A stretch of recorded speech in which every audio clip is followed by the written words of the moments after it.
Hello and welcome to Cliff's Bible Bites. Today we are on Series 1 and bite number 5. I'm answering the question, is this the end of the world as we know it?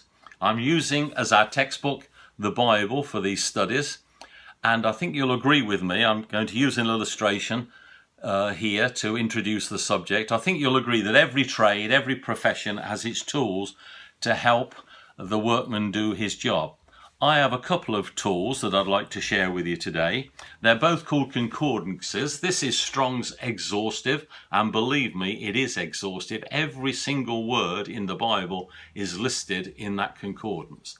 There's another one called Young's Analytical Concordance that I also use. Actually, I did use them both until about 20 years ago. And they gave me all the information that I needed regarding the spelling of each word in the Bible, its derivation, what language it was uttered in originally, and its meaning, etc. But today, I don't need one of these great big volumes. I simply take a very small modern device, an iPad or an iPhone or a PC. I tap in a few letters and up pops the answer and tells me the information that I want to have. Today I'm taking a text from the Bible on the word knowledge, actually, because we're looking at what the Bible predicts will happen in the last days. And this is what it says in the book of Daniel, the prophet, in the Old Testament of the Bible, in chapter 12 and verse 4. It says, "Daniel, shut up the words and seal this book, even till the time of the end." Notice that, even till the time of the end, when many shall run to and fro, that's international travel, when many shall run to and fro, and knowledge shall be increased. And knowledge shall be increased. My word, how knowledge has increased during my lifetime since I was born in the early 1940s. I understand that in 1960, 4% of school leavers went to university or higher education, but by 2018 this had risen to almost 33%.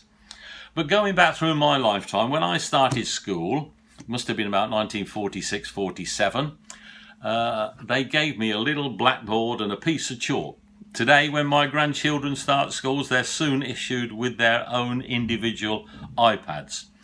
As I grew up in my teens, the big aid to education and knowledge was the Encyclopedia Britannica. It was issued in 32 leather-bound volumes, very heavy, and it was purchased by many people. It was very expensive. They took out higher purchase monthly payments in order to buy them to encourage their children. But it was finally discontinued in the year 2012. Having been started in 1768. And why was it discontinued? That is, as far as print is concerned, by the way. It was discontinued because all the information we need is to be found on these devices. Going further, in my lifetime, in the 1970s, 71, the Open University was inaugurated in the UK, when people without any educational qualifications could take a degree by watching television and sending assignments through the post. Of course, today the Open University uses every sort of modern technology and is fully accredited and recognized around the world, and many courses are available overseas.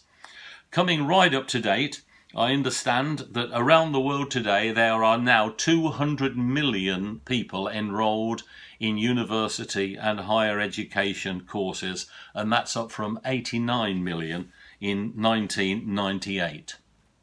I'm using the Bible as my textbook because the Bible is always up to date. Somebody said it's more up to date than tomorrow's newspaper, or I suppose that should be amended to tomorrow's newscast. And here in the Bible we're told these words, "In the last days knowledge shall be increased." And so the Bible has been proved to be correct, written 26 centuries ago, 2,600 years ago, and yet it's right up to date today. I'm using the Bible because it's always inspired and it's always infallible. So in these Bible bites, as we continue in future weeks, I'll be giving you more and more reasons for believing the Bible and explaining what's happening. I'm talking, of course, about the coming of the end times, or being in the end times. What are the end times? The end times, as I understand it, will finish when Jesus returns in his second coming to collect believers that belong to him. It will be the start of a great tribulation, the manifestation of a world leader who seems to have the answer to all the problems of the world. He'll turn out to be the Antichrist, and then there will be this great final battle of Armageddon. So the future looks grim unless we prepare ourselves by reading the Bible and applying it to our lives. So continue to tune in for these Bible Bites. Remember to like and subscribe, and thanks for listening today. God bless you.